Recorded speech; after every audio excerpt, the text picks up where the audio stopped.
سيدي، تم تدريب المجندين على القتال الفردي للدفاع عن النفس، فالعسكري يحارب ويناضل الأعداء حتى تنتهي آخر رصاصة يملكها. معالي وزير، ciidankani maanta qalin jabinaya ayaa waxaa loo tababaray si halhal ah iyo si wadar ah. waxaan ogsoonahay ninka askariga inuu dagaalami doono ilaa iyo rasaastiisa inta ugu dambaysa uu ka haysto. haddii laakiin ay ka dhammaatay isagoo dagaal ku jira rasaastu, ma doonanayo rasaas ee wuxuu adeegsanayaa qaababkii kale ee loo soo tababaray si uu difaaca nafsadiisa. وعند انتهاء الذخائر يدافع عن نفسه بما أوتي من تدريب في القتال الشخصي. sidoo kale waqtiyada ay cadowga haysayaan markay ka dhammaatay rasaastu, ma doonanayo inuu rasaas doonte ee wuxuu adeegsanayaa tababaradiisii iyo xirfadihiisii uu soo qaatay intii uu ku jiray tababarka.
والآن سيدي يتم استخدام حلقات النار للدلالة على شجاعتهم في القتال وعدم ترددهم.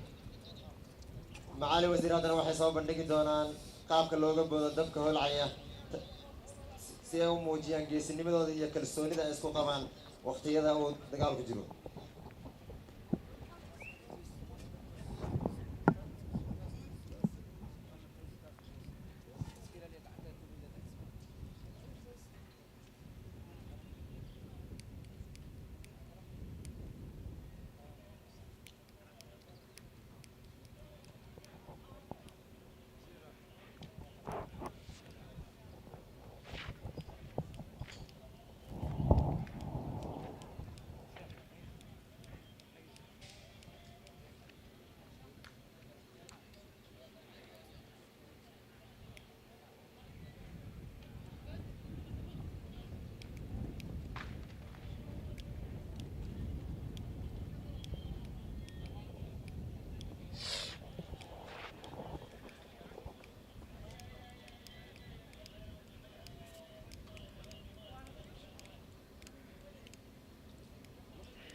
codsanayna inaad nafsaada mudane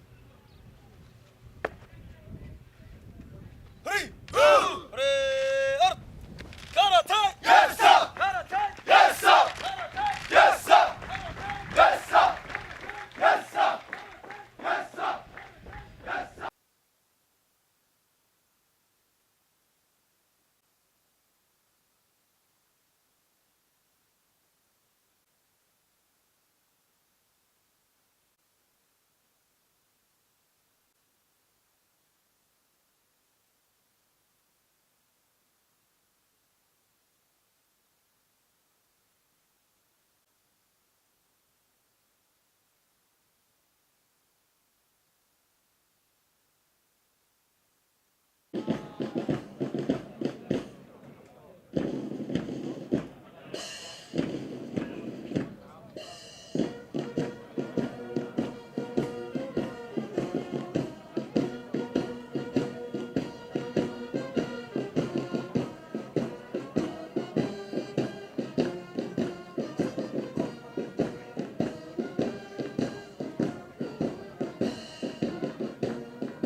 الأول من دورة الأغرار المجند محمد علي حسن عمر.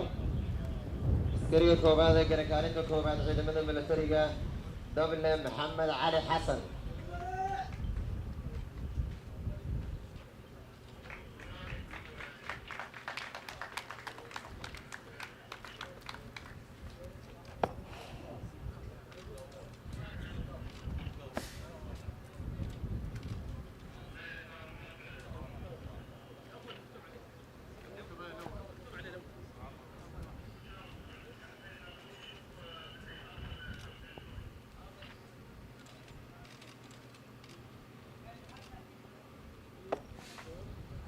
الثاني من دورة الأغرار المجند عبد الرشيد عبد الرحمن صومالي.